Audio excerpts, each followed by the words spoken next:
Hi, I'm Joni Patry, and welcome to my YouTube channel.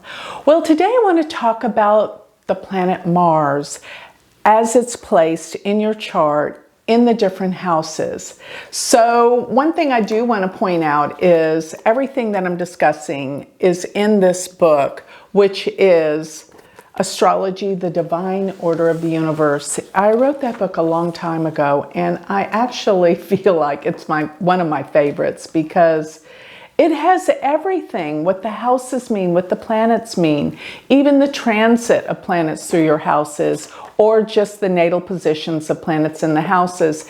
And here is my book for my university that you may be interested in if you're learning Vedic astrology, Eastern Astrology for Western Minds. And let me say, we are about to start a whole new semester in January with the university. Check it out. It is amazing. Join our community of astrologers. You will learn and you will get support, have live classes weekly, as well as 40 videos with tests, and you're also assigned a live tutor that will help you through the process and grade your test. So with that, I'd like to give you the information about how Mars is placed in your chart. It means so much. What is Mars? Mars is energy. Mars is this power that we have for courage, for being direct. It is really, Mars is not only courage, but it's our ambition, it's our drive, it's what motivates us. I mean, even Mars rules blood, so it deals with your circulation, and it is fiery, it is red.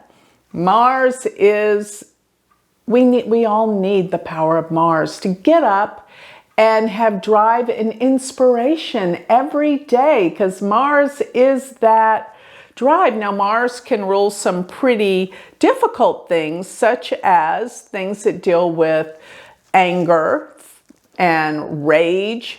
It deals with weapons. It deals with war and sports. But it is that power that we have that gives us our get up and go every day. So when Mars is strong, you're going to be strong. And that can even go to if you have Mars in particular signs, such as Capricorn, such as Scorpio, such as Aries. Mars in these signs is incredibly powerful because it rules Scorpio and Aries, and it's exalted in Capricorn. Now, if you have it in Cancer, don't think that you're going to be devoid of energy and strength.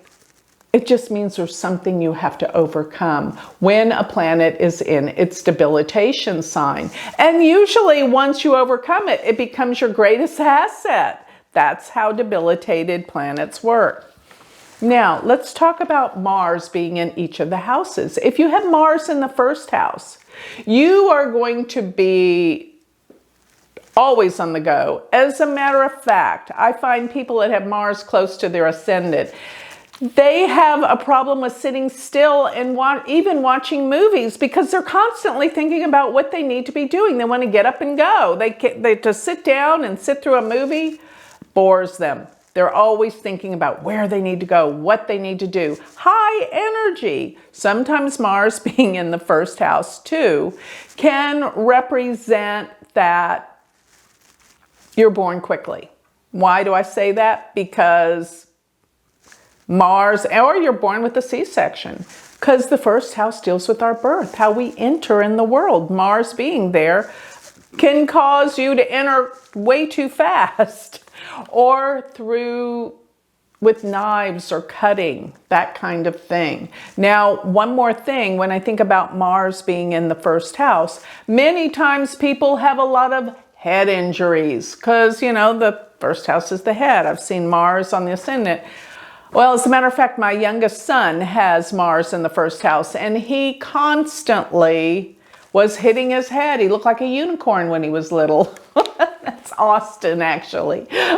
Some of you have met Austin, and he's in some of my videos. Another thing is Austin was born through a C-section because Mars is in his first house. But also people that have Mars in the first house are very athletic because Mars rules the muscles, believe it or not. So you have it in the first house. You're always running, doing things, but you can be extremely athletic. And actually my son Austin was my best athlete out of my 3 sons. So Mars being in the second house, this means Mars is fast and furious. The second house deals with what? Our speech. This can mean people that talk a mile a minute. They're always communicating, always having something to say. Plus Mars being there because the second house does deal with our money and our finances. This can be somebody that burns a hole through their pocket. They can't wait to spend and buy things. This is where their money, comes and goes pretty quickly. Now, depending on if Mars is a benefic or a malefic for your chart, in other words, it can be a benefic based on the houses that it rules. If it rules houses 1, 5, and 9, it's a functional benefic, even though it's a natural malefic.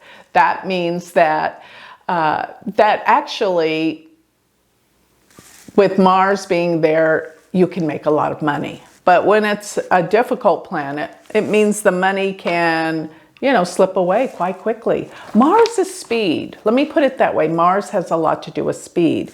And so also being there, being a natural but malefic, regardless of what house it rules, can cause some problems in early childhood if you have it in the second house. Second house deals with childhood experiences. Mars is a natural malefic and can cause problems around early childhood matters. And remember, because the second house does deal with the metabolism too, I forgot to mention that, this can be somebody that has a great metabolism, digests their food really quick, and they have to eat all the time. So, if you have Mars in the third house, well, the third house rules brothers and sisters. And that's one thing that I forgot to mention what Mars rules in Vedic astrology: siblings, brothers and sisters. So if you put the Karaka for siblings in the third house, which is siblings, particularly specifically even younger, it causes problems.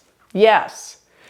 You will, no matter how well you get along with the sibling, there's going to be one that's going to really get under your skin at some point in your life and cause problems. This, I promise you, with Mars being in the third house. Now, also Mars in third house, you have a love of learning, love of travel. You'll go so many places throughout life. I actually used to know some airline pilots with Mars either in the 9th or in the third house, always traveling. So Mars also being in the third house deals with a love of information, constantly gathering and learning, and possibly even a teacher at some point in life. But beautiful writers and entertainers with Mars being in the third house. So one more thing, the third house does deal with hearing and listening in the ears. And sometimes Mars here can cause ear problems, so be aware of that. Now, Mars being in the fourth house, you may get along with your mother, but boy, do you butt heads at times. There's going to be things that you disagree with a lot, and there's going to be problems around the home. But Mars in the fourth house can give fabulous real estate and a big home, or possibly even inherit real estate from the family. But you will have, Mars is the Karaka of real estate in the fourth house. This will give great real estate. And Mars being in the fourth house, yeah, you may have trouble with cars because fourth house rules cars. And Mars is a natural malefic. Okay, so if you have Mars in the fifth house, this gives an incredible intelligence. Yes, I find so many times the 5th house is natural intelligence. Mars being there really gives an intellectual capacity to learn, gives natural intelligence, which I call common sense, something not that easy to come by these days. And what I also find is a great deal of creativity. As a matter of fact, people with Mars in the 5th house can be engineers, because they want to understand how things operate, how things work. They want to, and they have the capacity to learn these things. And usually, not always, depending on the sign it's in, but usually they can be good with numbers, okay? And Mars in the 5th house can cause some problems with children, so be aware of that. Maybe, conflict or disagreements with children. And sometimes it can, if there's more than one malefic aspect in the 5th house, 3 or more could block having children. So if Mars is in the 6th house, then you are going to be, you have a very strong immune system and capability to get well. Now, it doesn't prevent you from getting sick with Mars in the 6th house, but it gives you a great strength to your constitution. And when you get sick, you get well really fast. Probably your body kicks in, you have a fever that burns the disease right out, and you get well.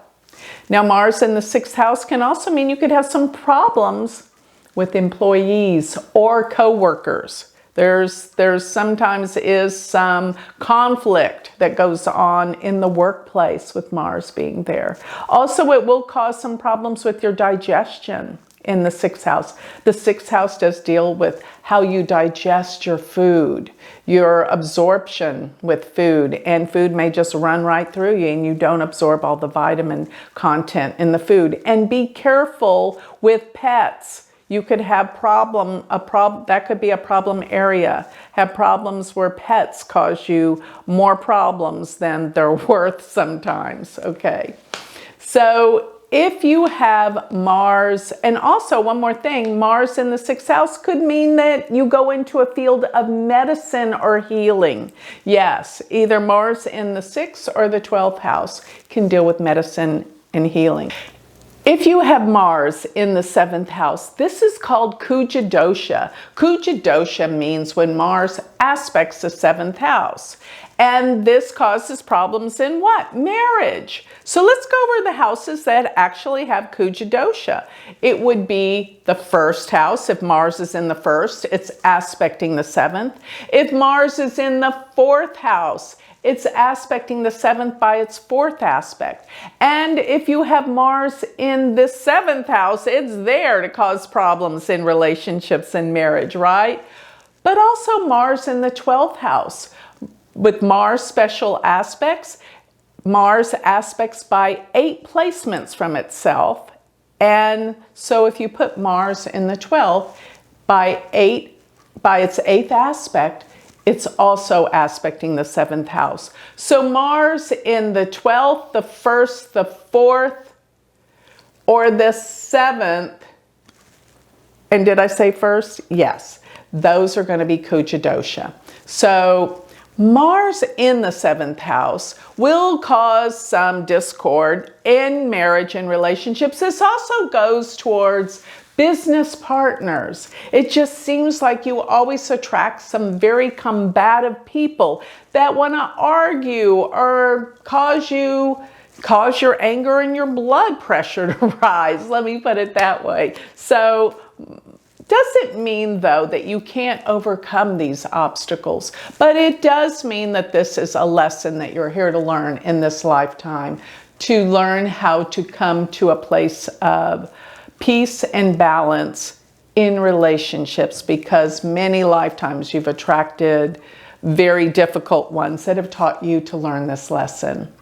So Mars being in the 8th house, this will cause some deep psychological interest and even into metaphysics. But Mars in the 8th house can be very, very difficult because it can deal with a sense of just just discord deep psychologically, and usually this affects you from past experiences. Mars in the 8th house can bring out secrets and scandals, and many times it can even deal with some deep issues of disgrace and humiliation, because this is a house of scandals. And Mars being here, let me just say this, you're going to learn some great lessons, and through this, eliminate enormous amounts of karma. So in essence, that's what it will do. And another thing Mars in the 8th house will do, you're incredibly scientifically minded. Einstein has Mars exalted in Capricorn with Rahu in his 8th house. This is like you're always digging to the core, in the bottom, in the depths of things to get answers, and you'll find it, just like Einstein. So if you have Mars in the 9th house, there'll be a little contention or difficulty possibly with your father. But your father will be bigger than life, always on the go, and very ambitious and driven, and could even be in the military, a policeman or fireman, something along those lines. Mars in the 9th house will give a love of travel. You will travel the world extensively, and you're constantly learning. You have an aptitude to learn and possibly become a teacher yourself. So if Mars is in the 10th house, this is extraordinary. Mars really prospers beautifully in the 10th house, giving success in work and career. You will be always motivated to work hard, to be successful, ambition and drive. You should probably think about having your own business because you are so much more driven than others in this area. But another thing is you could have a boss that's really hard to get along with, so that may direct you into having your own business as well. So Mars in the 11th house can mean you're attracted to all sorts of groups and organizations and have a lot of really difficult friends. At times, you'll have some good friends for sure. But Mars being in the 11th house, you'll have friends that are jealous of you. Mars can deal with this ambition and drive and jealousy that when you're success, people have a hard time being happy for you. And look for that. That can be an issue or a problem. And Mars being ruler of siblings, this is the house of the eldest sibling. And this could mean that you have contention or problems getting along with your oldest sibling. Okay. Now also Mars in the 8th house, in the 11th house is the 8th house from the 4th, and this could cause a lot of emotional or psychological problems that your mother had. Now, Mars being in the 12th house. Remember, the 12th house deals with secret enemies. What does that mean? Well, you have the potential to have thieves come around. So make sure you always take care to be secure and safe. Don't be going out in dark places late at night, not with Mars in the 12th house. But be careful of backstabbing coworkers. Yes, I have seen Mars in the 12th house, and I've seen so many clients that say, when I tell them about backstabbing, jealous people around the workplace, they always agree with me that they've gone through some kind of terrible situation with a coworker or somebody at work that talks behind their back. And, all you can do is realize they're jealous and leave it alone. Don't promote it in any way because it could get worse. But Mars also being in the 12th house can disturb your sleep. Wake up all night, can't sleep restfully, can't get to sleep, can't stay asleep. Sometimes you have nightmares. That's Mars in the 12th house, but there's something about the past remembrances that if you can uncover what it is, even from a past life, then you can begin to sleep much more restfully. So Mars being in the 12th house can be that you have problems even with meditation because you just can't still the mind, or you're always anxious, or there's something burning and turning within the mind. So that's Mars in the 12th house. And possibly with Mars in the 12th house, you're a doctor or a nurse. You may work in a hospital to help people, because there's this quest to always help others. So that covers Mars through all 12 of the houses. I hope you've gleaned some new insights about yourself and about others. Remember to go to my website and look where I have my new jewelry line, which is galacticcenter.org, and definitely check out my online university. I hope that you'll become a student in January with the rest of us. So thank you for listening, and I will see you later.